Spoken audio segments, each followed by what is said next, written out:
Et sur Ado Crypto, les infos crypto pour ceux qui n'ont pas le temps. Crypto, jusqu'à quand on va se faire démonter? On va essayer de répondre à cette question ce matin, les gars. Nos alts et nos portefeuilles sont encore en train de se faire défoncer. Puisque BTC, il est à 58 850 $, il perd 3,5%. Ether, il est à 3 200 $, il perd 4%. C'est un carnage sur la marque. On a Missile Sol Sol qui perd 8%, Avax qui perd 7%, à peu près pareil pour NIR. PP, lui, il perd jusqu'à 10%. Et dans le bas du top 50, c'est la même effusion de sang. On a VET qui perd 7,5%, WIF qui perd 11%. Et on va encore parler de TAO ce matin, qui est dans le vert, du coup, même s'il est à 0%. Il s'est passé plein de choses depuis la matinale d'hier. Les gars, du côté du 3 mois, donc du trimestriel, puisqu'on va voir si on va continuer de se faire défoncer. Et on l'a pas regardé, et on l'a pas regardé à la clôture le 30 juin, pour le coup. Donc il y a des petites choses que je voulais vous montrer ce matin.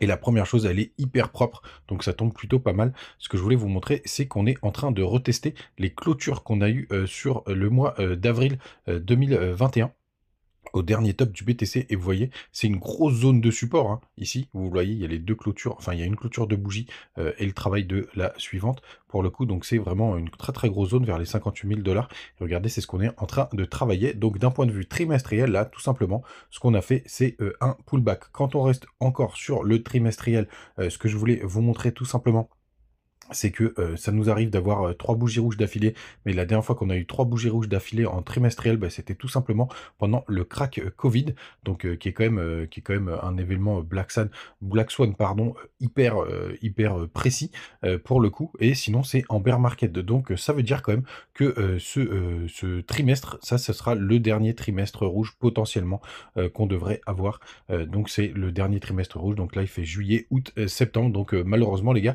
eh ben, on pourrait encore se faire malmener jusqu'à fin septembre.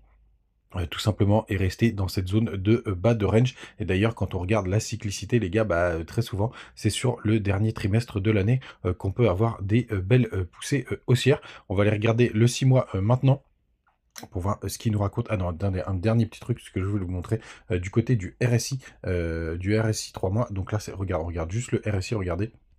C'est la trendline qui est juste ici, celle-ci là.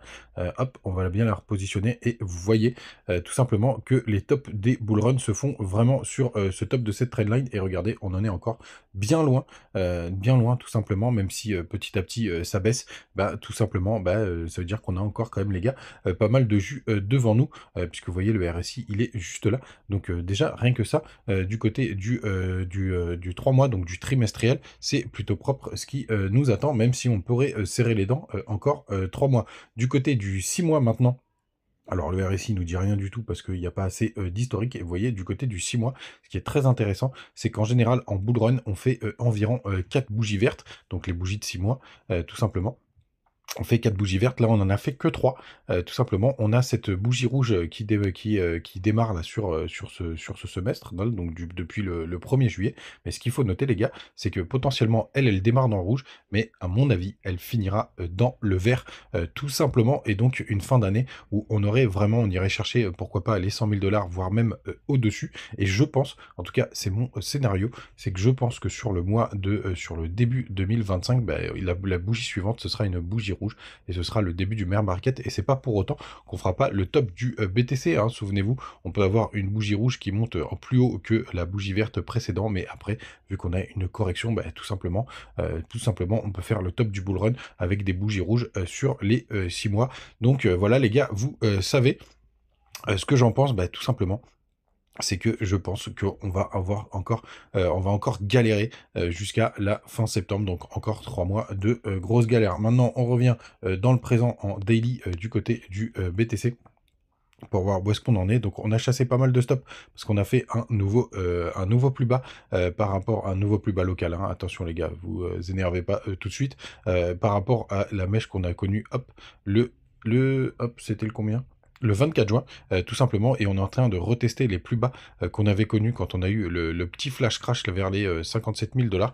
Donc là, c'est plutôt propre. Pour moi, on n'a pas besoin d'aller chercher la liquidité qui est sous les 56 000, tout simplement parce qu'on a déjà été là chercher, et que très souvent, le dernier lot, il reste safe, notamment en daily. Et donc, c'est ça qui est plutôt pas mal, qui est plutôt intéressant. Du côté des autres indicateurs, la Bitcoin dominance, Pour le coup, elle fait, pas mal le yo-yo, donc elle nous apprend pas grand-chose. Ether, là, il est un petit peu plus faible. Il revient, tester, le bas de cette petite, de ces petites, trendlines, de cette petite zone de support, vous voyez juste là, qui est vraiment la grosse zone de travail. Donc rien de bien méchant, rien de bien méchant de ce côté-là. Les gars, je sais que c'est, hyper stressant, mais pour moi, enfin pour le coup, ça suit son cours sans grande difficulté. Du côté de la map des liquidités, regardez, on a vraiment, pas mal nettoyé puisqu'on a été chercher les 57 000, et des brouettes, 57 700 et là, ça commence vraiment à se cumuler, très, très fort, au nord. Donc est-ce que c'est le moment, de, pouvoir de faire notre, petit, rebond? Bah, tout simplement, moi je pense qu'on va rester, dans ce range d'ailleurs qui est beaucoup plus élargi, hein, qui va des 57 000 là aujourd'hui, jusqu'au même, 70 000 sans aucun problème. Mais je pense qu'on va pas dépasser les 65 000 l'ancienne ATH, tout simplement et vous voyez les liquidités, elles se sont, pas mal, accumulées. Pourquoi je vous, dis ça aussi? Parce que les fundings, commencent vraiment à être assez bas. Alors j'aimerais vraiment, parce que c'est Binance qui drive énormément les volumes, j'aimerais vraiment que Binance passe en négatif. Hier, on a encore eu des pointes en négatif, notamment du côté de BitGet et de Bybit. Là, c'est encore le cas ce matin sur DYDX. Bon, après DYDX, c'est un peu particulier, puisque vu que c'est une plateforme décentralisée, pour le coup, faut pas non plus prendre ça pour argent comptant. Il y a eu quand même 260 millions de liquidation hier. Donc, grande méfiance si vous faites du trading, les gars. Ça reste hyper risqué, hyper touchy en ce moment. Même s'il y a eu s'il y a eu aussi des news du côté de Jérôme Powell, on ira jeter un œil tout à l'heure.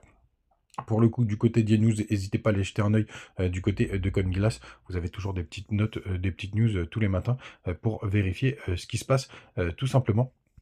Mais rien de très intéressant ce matin. Souvenez-vous, je vous disais qu'en weekly, il y a les bandes de Bollinger, la zone de support, si jamais on devait descendre un peu plus bas, elle se situe hop, c'était combien 57 000 et des bananes. Évidemment, il y a le petit truc qui va gêner, mais en général, c'était vers les 57 000, tout simplement. Donc, gardez bien cette zone en tête si vous continuez de stresser. Du côté du Telegram, n'hésitez pas à nous rejoindre tout simplement. Parce que, on a des points, jolis et propres. Je fais une petite dédicace à Al Capone, qui me parlait, de ça hier. Donc l'AI, j'ai bien vraiment réussi à trouver les cheat codes, pour le coup, il nous annonce bien les bonnes news. Donc ça, c'est plutôt chouette et ça parle notamment de ce qui s'est passé, du côté de Bintensor. Bintensor, bien entendu, le sujet, du jour puisqu'il y a eu quand même pas mal de news qui sont passées hier du côté de Bintensor, tout simplement parce que tout simplement c'est pas le protocole qui s'est fait hacker pour le coup. J'avais commencé à voir la news, mais il y a Paul Crypto Formation qui l'a confirmé et en fait vous avez tout simplement des clés privées qui ont été perdues tout simplement. Enfin, qui ont été volés, et c'est pour ça, tout simplement, qu'il y a eu pas mal de tokens qui ont été volés. Donc, c'est pas le protocole qui a été volé, et ça change beaucoup de choses. Donc, hier, je vous le disais, moi, tout simplement, bah, j'ai pris des grosses positions sur TAO. J'en ai racheté pour 1000 balles. Je voulais partager. Hein. Vous avez, voilà, 1010 dollars. Je suis rentré à 231,66, et j'ai pris un petit long du côté de BitGet. D'ailleurs, vous avez les petits bonus en commentaire. Et vous voyez, Bill Gates, bah, tout simplement, là, ce matin, plus 22%, rien de bien méchant, un petit x10. On va voir ce que ça va donner. Pour moi, la localisation, elle était vraiment très très bonne. Avec un gros FUD comme ça me paraissait plutôt pas mal. Vous avez vu, sur du long terme, on était sur les grosses zones de rechargement. Donc j'espère qu'on va faire un petit W et qu'on va joliment partir. Et celui-là, je vais le garder plutôt sur du long terme. Et moi, la position que j'ai acheté, les 1000 dollars, je les ai pris sur BingX. Donc je vous ai envoyé le petit screenshot hier. Du côté des autres news, les gars, parce qu'il s'est passé pas mal de choses. Alors j'ai vu un mec en turc qui a balancé des petites news, notamment sur les minutes de Jérôme Powell hier de la Fed. Donc quand vous avez un tweet comme ça, bah, c'est très super intéressant. Vous faites traduire le texte et c'est plutôt assez efficace. Hein. Merci bien. Et en fait, ce qui m'a intéressé, c'est cette partie-là qui était assez bearish. De nombreux responsables ont déclaré que si l'inflation reste tenace ou augmente, il faudra peut-être augmenter les taux d'intérêt. Et c'est cette news pour moi qui a foutu le feu aux poudres hier, puisque tout simplement c'est la chose qu'on surveille le plus. Les gars, vous savez tout, passez une très très bonne journée. N'hésitez pas à me dire en commentaire ce que vous pensez de tout ça. Les alts, bien évidemment, tant que BTC se fera défoncer, eh ben, ils prendront beaucoup plus cher. C'est ce qu'on découvre enfin, on le découvre pas d'accord, mais ce qu'on voit sur ce bullrun, c'est quand même le BTC qui reste le boss. Et je pense que malheureusement, il va rester le boss allez, aujourd'hui à minima jusqu'à fin septembre, et puis enfin une belle accalmie en dernier trimestre 2024. Les gars, passez une très très bonne journée. N'hésitez pas à utiliser les bonus de BitGet, de BingX, de Mexer et de Bitmart. Vous avez tout comme d'habitude en page d'accueil, en commentaire, et sur le Twitter, toujours les liens, et sur le Telegram. Ciao!